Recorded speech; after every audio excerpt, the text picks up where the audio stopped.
Welcome, guys. This is my continuing series for 2023. I hate to be doom and gloom, but there's a lot of stuff that's going on, and I thought it was important, really urgent to get on here and educate employers as well as employees, because the reality is that, information is key. And, I want people to be able to use this information to educate and grow themselves and make sure they avoid getting themselves into trouble.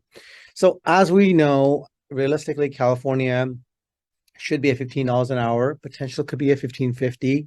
I talked about it in my last video, so go back to that if you need to. And that reminds me, in order to keep up to date and the way to know about all these updates that I'm going to start doing regularly, subscribe, follow, spread the word, let other employers know. Especially, I have new clients that have new businesses that don't know. If you know someone, make sure have them come to the YouTube channel, learn about all these things. All the stuff is being provided for free. It's not legal advice, but it's just informational and educational. So last video, I talked about the minimum wage potentially going up to $15.50 for all employers due to inflation. Having said that, there are many cities in California that actually have a higher minimum wage. And I want to go through a quick list. As of just this year in July 2022, Alameda is at $15.75. Berkeley, which is probably one of the higher ones, $16.99 per hour. Emeryville, $17.68. Fremont, $16.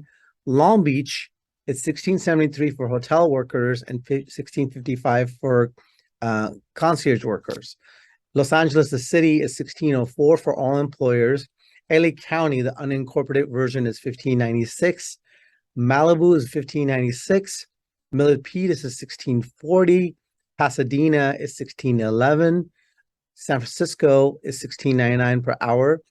Santa Monica is $15.96 an hour. And this is all for July. And potential inflation is very likely. And finally, I'm sorry, West Hollywood at $16.50 for employers with more than 50 employers, and $16 an hour for employers with less than 50 employees. And hotel workers make $18.35 an hour. So why am I throwing all these numbers at you? Because the reality is, if the overall minimum wage is increasing just for the state of California, these cities have higher minimum wages. With inflation coming up, it's very likely that there'll be increases in the minimum wages in these cities. Really important for, if you're an employer in any of these cities, to slow the video down, hear me out. I'm going to put up a screenshot. I will have a keynote, so look at the slide and so know what city you're in, so that way you have no confusions. And in the next video, I'm going to cover, what does that mean? What all these hikes can potentially mean? So I'll cover that next.